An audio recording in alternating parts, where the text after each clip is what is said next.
But um, we have a couple. Yeah. We have a couple. We have somebody on the line right now who, believe it or not, when we talk about stuff like this, we don't always talk about how the community can get involved in trying to solve problems like this or disputes like this in a way that benefits everyone. And that's part of the impetus of at the table, which is a I guess which is a program that the folks at the Knight Foundation and local community groups did last year, and it's making a comeback this year. It's people sitting around, having lunch and discussing, issues from their point of view and coming and trying to come up with some solutions to try and make things better. And to talk to us a little bit about this year's at the table is Phoebe Coles of Community Marketing Concepts, and she's one of the organizers for At the Table. And hi, Phoebe. Welcome to Mark and Denise in the Mornings. Good morning. Thank you for having me. It's nice to talk to both of Phoebe. you. Such great friends. Phoebe. What's up, Phoebe? How are you? Everything is well. Glad to talk to you. Good. I was listening to your conversation, and Denise is absolutely correct. On the Table Philly is a forum for civic engagement. It's sponsored by the Knight Foundation via the Philadelphia Foundation here in Philadelphia. Knight is actually sponsoring this initiative in other cities as well. And in this our second year, we'll be looking at how people have moved from conversation to action. But what happened in 2017 was really just phenomenal. Over 300 conversations were held on one day in May to talk about things that people wanted to talk about in their community. And it was a region-wide event, so we also had folks in the counties come together and talk about the things that they were thinking were important, and a lot of the same subjects bubbled up. So one of the things that sort of resonated with me with this initiative, excuse me, was the fact that a lot of people had some very similar concerns around education, around criminal justice, around access to resources for their community, and those were the kinds of things that came out of our survey at the end. Basically, the forum is people that come together and discuss a topic over a meal. So on May 23rd last year, they came together for breakfast and lunch and dinner and snacks, and we even did a gala with the Arts and Business Council, where they had their gala members talk about the things that they cared about in arts. We had students from teenagers to college students, were some who were still around, and we had adults and community members and leadership, political leadership did some of the tables. We had a lot of people do them in their homes. They did them in their community organizations. They did them in their offices, and so it's a very broad-based platform for people to invite their guests to come and talk about a situation that they feel is important. And what we did come away with initially was that people did talk to people they didn't know, which we know, just the basis of your show is that information is power. And so when they came together, especially with new people they didn't know, they were able to bring up some things that were helpful that they maybe had not explored before, maybe not known about. And that was another one of the big sort of takeaways from the day last year. We're launching today at the Reading Terminal, and we're going to be focusing on our November 8th convening this year. And again, that's a day where people can just decide, I want to get together with some people and talk about X, Y, and Z, and let's see if we can figure out some ways to move forward with this issue in our community.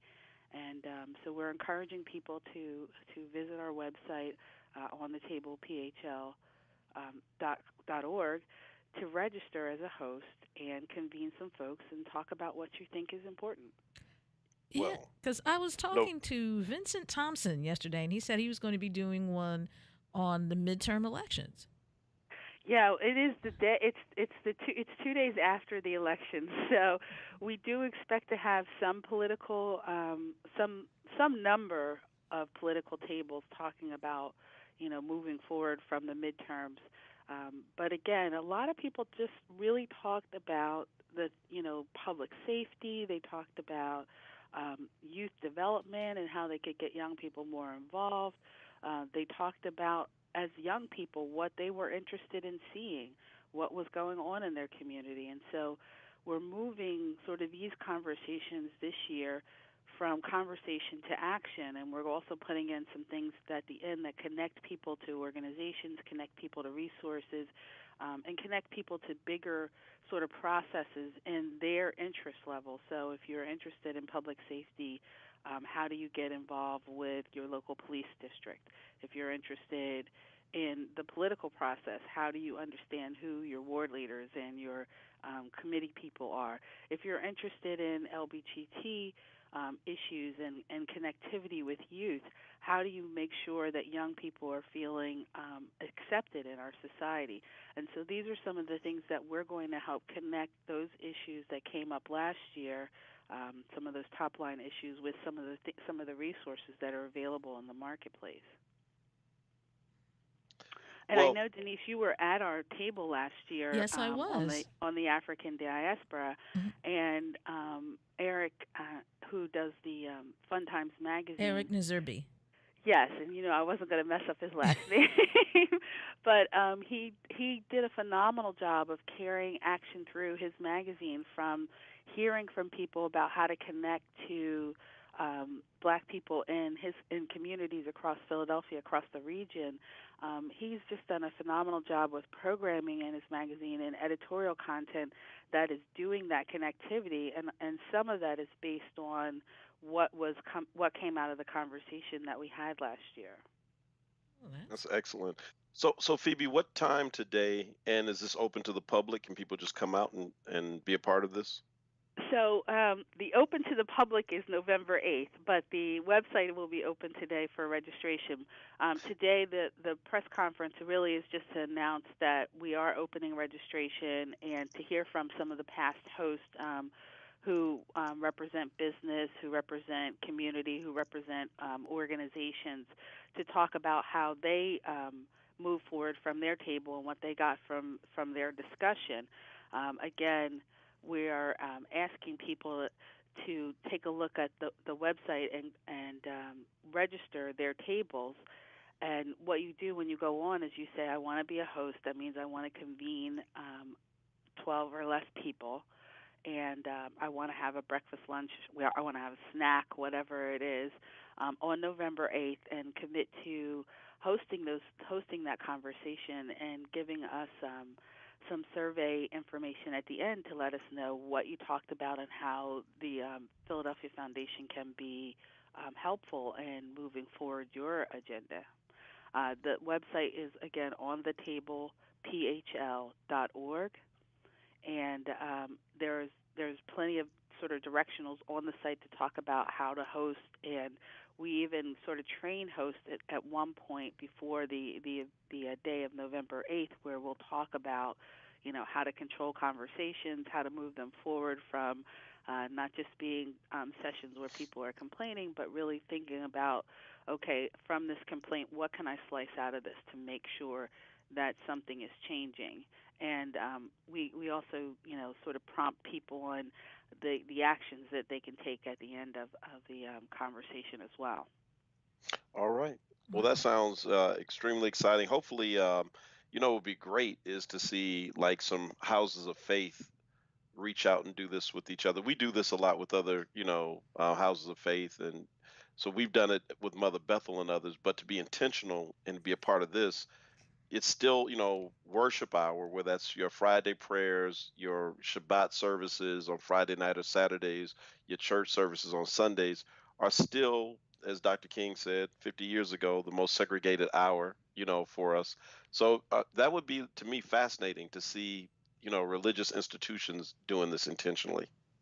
Well, I will make sure that you get a personal invitation to have Mother Bethel participate. We did Of have course. a number of groups of faith participate last year. As a matter of fact, New Court organized a conversation in West Philadelphia with Mennonite ministers talking about gentrification last year, and just Nice. had a really robust conversation around what was happening in West Philadelphia. I think they met on Baltimore Avenue in a restaurant there, Wow. and just had a very robust conversation on how faith plays a role in not the displacement but the core values of the community, and how it changes when new people come in and how they can integrate into what's already happening. So we did, that was just one aspect of a faith conversation that happened, but there were several, and we definitely, because we want that level of community commitment from people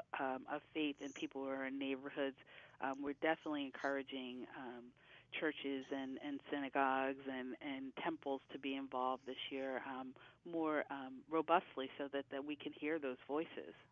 All right. Well, Phoebe, thank you very much. Yes, One more thank time. you. What's the web address? It's on the table phl.org. All right. Have a good one, Phoebe Coles. Thank you so much for the opportunity this morning. Thank you. A- Take care. Absolutely. Yeah, nice segue. I'm sure maybe some people want to talk about what we've been talking about all day. Yeah. And Um, the thing is, if we wanted to do one of those, we could do that.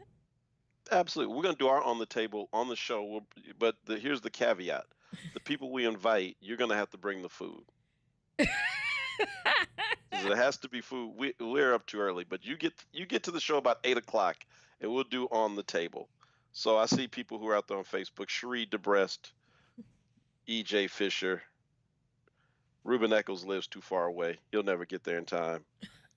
You know, you guys come on, Elder Led, Chris Murray. We'll have our on the table, on on the table.